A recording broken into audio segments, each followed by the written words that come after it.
रब दे दासां जय मसीह दी। आई हुई सारी संगत जय मसीह दी। मैं अपनी गवाही दसनी चाहना वा कि अज इस साल का लास्ट संडे आ।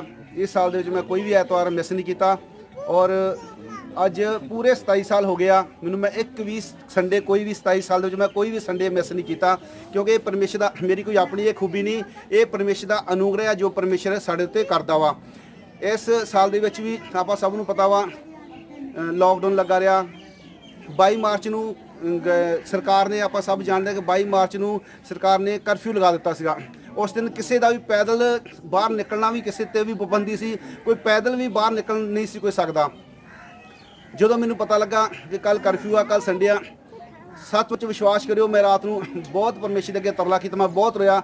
मैं कहा परमेश्वर तुसीं जाणदे हो कि मैं ऐतवार की संगत तो बिना मैं बच नहीं सकता। तो मैं सज्जियो मैं साइकिल मोटरसाइकिल तो नहीं, मैं कार दे विच इस तक आया। जो मैं आया रस्ते दे विच आउंदियां मैनूं 2-3 गड्डियां पुलिस वालियां टक्करियां।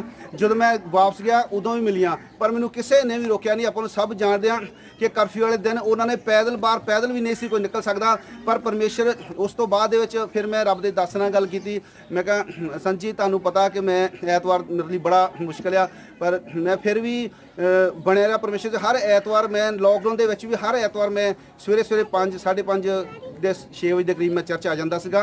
ते जदों असी मैं दसना चाहना वा जदों असी परमेश्वर के अगे कुछ रखते हैं तो परमेश्वर कदे भी सानू उस काम नूं साडे नूं कदी अधूरा नहीं रहन दिंदा। इस करके सानू परमेश्वर के नाल बने रहना चाहिए वा। मैं दसना कि पूरे 27 साल हो गए मेरा एक कदी भी साडे रिश्तेदारां दे विच कई बार बहुत प्रॉब्लम आ जांदियां, मैं कदी उस चीज़ नूं नहीं देखा। मैं सब तो पहलां परमेश्वर नूं देखदा हुंदा वा। मैं जदों भी चर्च दे विच आवां साडे परिवार दे विच जां रिश्तेदार विच जिद्दां मर्जी कोई जरूरी काम होवे, मैं इत्थों कई बार आप सोचने चलो आप चर्च चल गए प्रेयर करा के चल जने, मैं इदा कभी नहीं गया। मैं पूरा वचन सुन के जो पूरी इबादत खत्म होती मैं उस तो बाद ही जाना, भावें जिन्ना मर्जी कोई इंपोर्टेंट काम होए। मैं सब तो पहला मैं पहल परमेश्वर देना। तो जो असीं पहल जो परमेश्वर देवांगे परमेश्वर कभी भी साडी जिंदगी कभी किसी चीज़ की कमी नहीं आउण दिंदा। तो इस करके मैं सारिਆਂ ਨੂੰ दसदा वां कि सानू परमेश्वर के नाल बने रहना चाहिए जे असीं परमेश्वर के कोलों बरकतां हासिल करनियां। सब नूं जय मसीह। इन्हां दा जिहड़ा बेटा है उहदी जिहड़ी संगति सी वो सही नहीं सी और ये बहुत ज्यादा परेशान सी और इन्हां ने तुहाडे तो प्रार्थना करवाई और कहंदे परमेश्वर अनुग्रह उस उत्ते होया। हुण वो बिल्कुल भी बुरी संगत विच नहीं जांदा, घर विच रहिंदा आ। ये सारी महिमा प्रभु नूं देवे ने। हालेलुया।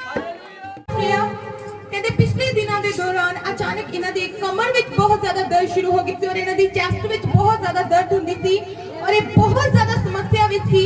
और पिछले संडे जो तुसी कि अपना सज्जा हाथ उठाओ और तुसी प्रार्थना कीती तुसी कि अपनी बीमारी वाली जगह दे उत्ते रखो और जदों इन्हां ने उस अपने हाथ नूं विश्वास दे नाल अपनी बीमारी वाली जगह उत्ते रखया तां परमेश्वर ने इन्हां नूं सारी दर्द तो आजाद कीता। उन्हें बिल्कुल ठीक है। हालेलुया।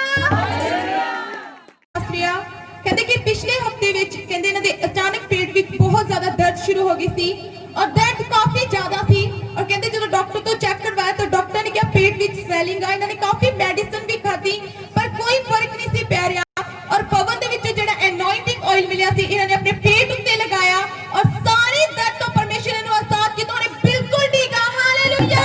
हालेलुया। और इन्हां दा छोटा बेटा काफी बीमार थी और इन्होंने तुहाडी तो प्रार्थना करवाई और परमेश्वर ने इस बच्चे नूं चंगियाई दित्ती। हालेलुया। हालेलुया। कहते पिछले हफ्ते दे विच इन्हां दे लक विच बहुत ज्यादा दर्द शुरू हो गई थी और कहते उस दे कारण इन्हां नूं बैठण उठण दे विच और चुकण विच बहुत ज्यादा समस्या आउंदी सी और जो पवन विचों एनॉइंटिंग ऑयल लेके गए इन्हां ने उसनूं अपनी बॉडी ऊपर लगाया और कहते जितना लगाया सारी दर्द जा चुकी थी यीशु मसीह दे नाम च। हालेलुया। हालेलुया। और कहते कि ये पहला चुक नहीं सी सकदे, हुण एक परमेश्वर ने बाल दिता, हुण चुकदे भी आ बैठदे भी आ, इन्हां दे कोई दर्द नहीं हुंदी। हालेलुया। हालेलुया।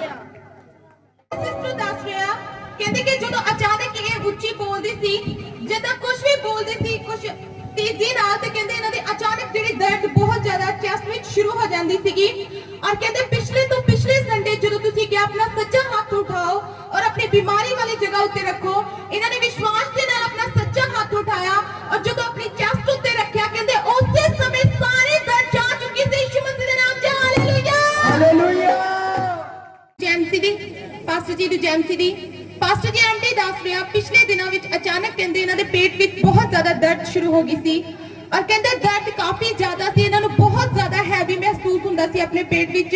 ਔਰ ਕਹਿੰਦੇ ਕਿ ਇਹਨਾਂ ਜਿਹੜਾ ਪਵਨ ਦੇ ਵਿੱਚੋਂ ਅਨੋਇੰਟਿੰਗ ਆਇਲ ਲੈ ਕੇ ਗਏ ਸੀ, ਇਹਨਾਂ ਨੇ ਉਸ ਆਇਲ ਨੂੰ ਇਸ